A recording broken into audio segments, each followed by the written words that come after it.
ሰላም ሰላም ውድ የቻናላችን ቤተሰቦች የልብ የትርታ አሳዛኝ ፍቅር ታሪክ ዛሬ አምስተኛ ክፍል ይዘንላችሁ ቀርበናል። እናንተም ለዚህ ዩቲዩብ ቻናል አዲስ ከሆናችሁ ሰብስክራይብ በማድረግ የደወል ምልክቱን በመጫን ቤተሰብ ትሆኑ። የላይክ ጉዳያችን ወደ እናንተ አቀረብን።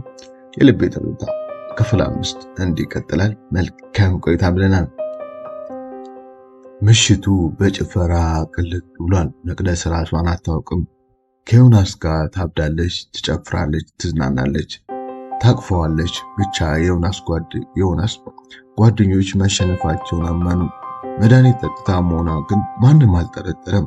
ግን ውርርዱን የሚያሸንፍ አብረው እንዳደሩ የሚያሳይ ቪዲዮ ሲያቀርብ ነው። ለዚህም ቀደም ብላ ከወይንሸት ጋር ዝግጅት አድርገዋል።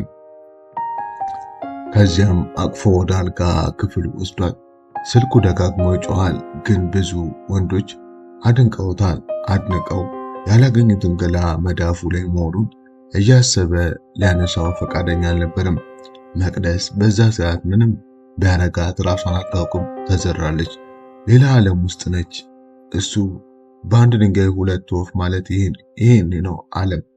በአንድ በኩል የውርርድ ከፍተኛ ገንዘብ፣ ሌላው አስደማሚ የመቅደስ ገላ ደስ አለው። ከዚያም ልብሱን ሲያወላልቅ ስልኩ ደጋግሞ ጮኸ። ተናዶ ሊዘጋው ሲያይ ካሁኑ ካሰበው የውርርድ ገንዘብ 2 እጥፍ የሚበልጥ ቢዝነስ ነው። ዮናስ በብር ቀልድ አያውቅም። ሲኦል ብር አለ ቢባል እንኳን ገነትን ትቶ ሲኦል እንደሚገባ አያጠራጥርም። ከዚያም ይህን ጨዋታ ለነገ ቀጥሮ ከራሱ ጋር ያዘ። መቅደስን ግቢ ድረስ አድርሷል። ወደ ተጠራበት ቢዝነስ ሄደ። ጠዋት ይህንን ወሬ ለወይንሸት ሲነግራት በጣም ተበሳጨች። ቆይ እጄ የገባውን እድል አሻፈረኝ ብላ ድጋሚ ትለኛለህ እንዴ አለችው። ዮናስም ከዚህኛው ያዛኛው ቢዝነስ ይበልጥ ነበረ፣ ስለዚህ የሚቀድመውን አስቀደምኩኝ አላት። ወይንሸትም ታዲያ እንዴት ብዬ ነው ድጋሚ ማሳምናት? በዚያ ላይ ትላንት ለምን ጥለሻት ሄድሽ ሲሉኝ ምንድነው መልሴ ብላ ጠየቀችው። እሱም ሴት ብላት አታጣም ይባል የለ ሴትነትሽን አንዳንዴ እንኳን ተጠቀሚበት ብሏት ሄደም። የፈራችው አልቀረም። ወደ ዶርም ስገባ መቅደስ ታማ እነ ብርሃን እያስተመሟት ደረሰች። ሰዓዳ ልክ ስታያት ደሟ ፈልቶ ቆይ አንቺ መቼ ነው አደራሽን የምትወጪው አለቻት። እሷም አይን አውጥታ ምን አረኩኝ አለች። ይሄኔ ብርሃን ቦግ ብላ ምን ማለት ነው? የወሰድሻት እኮ ጭንቀቷን እንድትረሳ ላዝናና ብለሽ ነው እንጂ አስክረሻት ሜዳ ላይ እንድትጫት አይደለም። ወይንሸት ውሸቷን ተጨማሪ ይኸውላችሁ መጀመሪያ ደና እየተዝናናች ነበር። ከዚያም ካልጠጣው ብላ አስቸገረችኝ። ምንም ማድረግ ስላልቻልኩኝ ሰጧት። ከዚያም መስከር ጀመረች። ይህን ጊዜ ዮናስ አየችው። ከሱ ጋር ካልጨፈርኩ ብላ እሪ ያለችብኝ። ደስተኛ ስለሆነች የምትፈልገውን እሺ አልኳት። ከዚያም ተመቻቹ። መቅደስ ደንግጣ ከተኛችበት ተነስታ ምንድነው የተመቻቸ ነው አለቻት። ወይንሸትም አስመሳይ ሳቋን በፊት መልኩ ስቃ ማለት አንድ ላይ መደሰት መጨፈር ጀመራችሁ። እሱ አብራኝቶ እሸኛታለሁ ሲለኝ ያው እንደ አለ አይደል ያው ከዚህ በፊት ውለታ ውሎልሽ የለ አብራችሁ እንድትሆኑ ትቻችሁ ከፍቅረኛ ጋር ጭፈራ ቤት ሄደ አለች። ሁኔታው ቢያጠራጥራትም 50% አመኗት።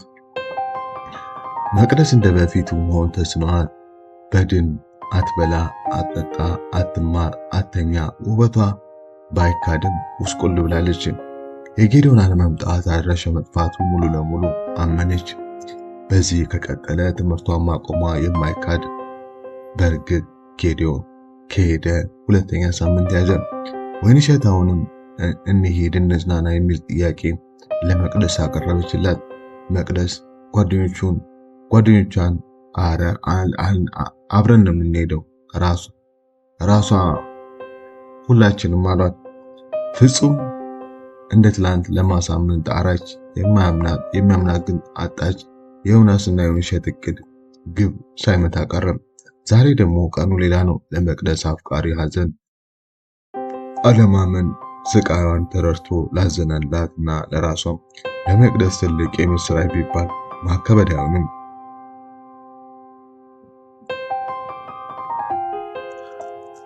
ነገሩ አስገራሚም አስደንጋጭም ነው። አስደንጋጩ ጌዲዮን አይመጣም ብለው ለደመደሙት ነው። አስገራሚው ክስተት ደግሞ የመቅደስ እውን መሆኑ ነው። ለካ ነገሮች ሲዘበራረቁ ቦታቸውን ሊይዙ ነው የሚባለው እውነት ነው። ጌዲዮን ካመጣችው ባጃጅ ሲወርድ እውን እሱ አይደለም። በጣም ከሷል። ፊቱ ጠቁሯል። ምግብ አሳይተው እንደነሱት ሕፃን ብብት ብሏል። ጸጉሩ ተበጥሮ የሚያውቅ አይመስልም። ልብሱ ዝርክርክ ብሏል። ብቻ በአጭሩ የዩኒቨርሲቲ ተማሪ ሳይሆን የጎዳና ተዳዳሪ ይመስላል። ተማሪው ተገርሞ ለወሬ ከመቸኮል የተነሳ ቀስ ብለው ፎቶ አንስተው በሜሴጅ መቀባበል ጀመሩ። በአንዴ ግቢ ውስጥ ተዳረሰ። ደስ ያላቸው እንዳያቅፉት እንኳን ደህና መጣ ብለው እንዳይሉት ይፈሩታል። በመምጣቱ የተበሳጩ ደግሞ ቢቻል መልሰው ቢያባሩት ደስተኛ ነበሩ። በዚህ ሰዓት መቅደስ ራሷን አሟት ተኝታ ነበረ። እነ ሰዓዳ አሉ። የመቅደስን ስልክ ሲጮህ ዝም አለች። ከዛም ሜሴጅ ገባ። ብርሃን ለምን አታየውም አለቻት። መቅደስም ራሷን ይዛ እንዳቃታት አመልክታ አንቺ ዋለቻት። ከዚያም ስትከፍተው ጌዲዮን የመምጣቱ ዜና ነበር። ብርሃን ሳታስበው በደስታ ጮኸች። እነሱም አስደነገጠቻቸው። ምን ሆነች ነው አላት። እሷም ነገረቻቸው፣ ግን አላምኗትም። ከዚያም ፈጠን ብለው ፎቶን አሳይቻቸው። መቅደስም ከማየቷ ከመኝታ ወርዳ በሌሊት ልብሷ ጫማ እንኳን ሳታደግ በረረች። እነሱም ተከትሏል። ወይ ፍቅር! ዞር ብላ ግራ ቀኝ አላየችውም። ቀጥታ እንዳየችው በራ ዘላ ተጠመጠመችበት። ራስ ምታቷ የተባለ የተረሳው ጌዲዮን ትርቷ ጨመረ። ለማንም ተሰምቶት የማያውቀውን ስሜት ለእሷ ስለሚሰማው እንደ ማግኔት ስቧ እሱም አቅፎ ብዙ ተማሪ በሁኔታው አለቀሰ። ብርሃንም ሰዓዳም ተቃቅፈው ያለቅሳሉ። ጓደኛዋ መታደል ልክ እንደነሱ ነው። ደስታ ደስታቸው፣ ሐዘን ሐዘናቸው። ሌሎች ፎቶ እያነሱ በፌስቡክ ይለጥፉ ጀመር። ግን አዎ ተቃቅፈው ላያቸው እውነት ያጓጓል። እናም ለደቂቃ ቢሆን ናፍቆታቸውን አስታገሱ። ሁለቱም የደስታ እንባ ተናንቋቸው፣ ግን ልትለቅቀው ስታስብ ፈራች። ከዚያም እየተቅበጠበጠች ደስታዋን ለመደበቅ እየሞከረች ከአንገቱ ስትላቀቅ በሳቅ ተሞልታ አይናኑን እያየች ወይ ጌዲዬ ይህን ያክል ጊዜ የት ሄደ ነው አለችው። እሱ በስስት እያያ ዝም አላት። ቀጥሎ በመምጣቱ ደስ ብሎኛል እንኳን ደህና መጣ አለችው። እሱም አመስግኖ ቦርሳውን ይዞ ወደ ማደሪያው ሄደ። ጌዲዮን እንዲህ ጉስቁል ያለው በናፍቆት በፍቅር ከሄደበት ቀን ጀምሮ ከአንድ ቤት ወጥቶ አያውቅም። ከእሷ ሌላ ምንም አይታየውም ነበረ። በእርግጥ በፊቱ ማንንም ባያናግር እሷን ሲያይ ግን ብሶት አንድ ክፍል ውስጥ ማልቀስ ባለቀሰና ራሱን ባስጨነቀ ቁጥር በሽታው እየተነሳበት ከመቅደስ በላይ ጌዲዮን ተጎድቷል። ትናንትና ግን ራሱን መቆጣጠር ሲያቅተው የመጣው ቢመጣ የማንም ብትሆን አይኗን ባይ ይሻላል ብሎ ነበረ ገና በሌሊት ጅማን የረገጠው። በእውነቱ መቅደስ ስታቅፈው በህልም ዓለም ውስጥ ነበር ያለ የመሰለው። ነገር ግን ሲለያት መሆኑ ሲታወቀው ታፍቅረው አታፍቅረው ባይገባው ደስታውን መቆጣጠር አቅቶት አለቀሰ።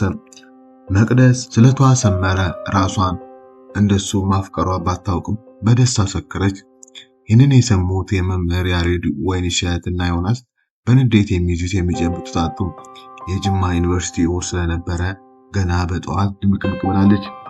የመቅደስና የጌዲዮን ደግሞ የመገናኘት ደስታ እነ ብርሃን በአንድ ለማድረግ አስበው በመቀጠል ከጌዲዮን ሄደውን ጓደኞች ጋር በመነጋገር ገንዘብ አዋጡ። ብርሃን የሀብታም ልጅ ስለሆነች ከሴቶች ከፍተኛ ወጪ የሸፈነችው እሷ ነበረች። ከወንዶች ደግሞ በለጠ እና ወይንሸት ሲነጋገሩ በጣም ስለተቃጠለች ግን እንዲያውቁባት ስላልፈለገች ብሩን አዋጣለሁ፣ ፓርቲው ላይ ግን አልገኝም፣ ሌላው ቀጠሮ አለብኝ አለቻቸው። አልገኝም ሌላ ቀጠሮ አለኝ አለቻቸው። ሰዓዳ አረ ብርሽን ብቻ አዋጪ፣ ብርሽን ብቻ ነው የምፈልገው አለቻት። በእርግጥ ለብዙ ጊዜ አብረው ሲማሩ በዝምታ በበሽታ የተነሳ ለማናገር ቢፈሩ ዛሬ ግን ደፍረው ከማናገር አልፈው ወስደው ፀጉሩን አስቆርጠው በራሳቸው ምርጫ አልብሰው አስጊጠው ጌዲዮን የመጀመሪያ ሲነግሩት ውስጡ ደስተኛ አልነበረም። ምክንያቱም ብዙ ጫጫታና ወከባ ያለበት ቦታ አይመቸውም። በኋላ ግን መቅደስ እንደምትኖር ሲነግሩት እሷ ካለች የትም ይመቸኛል በሚል ሐሳብ ፈቃደኛ ሆነ። መቅደስ ሲነግሯት ደስታዋ እጥፍ ሆነ። እሷም እንደሱ አስበዋት ከዚያም የሚገርም ፓርቲ ሆነላቸው። በእርግጥ አንድ ላይ ባይሆኑ ግን በአይን እየተሰላለቁ አንዳንዴ ደግሞ ደፈር እያለች እያናገረችው ምሽቱን ቦረቁበት። ግን ጌዲዮን ያሟል ብለው ሰግተው ነበር። እሱ ግን እንኳን ሊያመው የህመም ስሜት አልተሰማው። ሁሉም ይዝናናል። ዋው የሚያስብል ምርጥ ምሽት አብረው አሳለፉ። እንግዲህ ውድ ቻናላችን ቤተሰቦች የልቤ ትርታ በእውነተኛ ታሪክ ላይ የተመሰረተው ክፍል 5 እዚህ ጋር በቃ። በክፍል 6 እስከምንገናኝ ቻው ባይ ብለናል።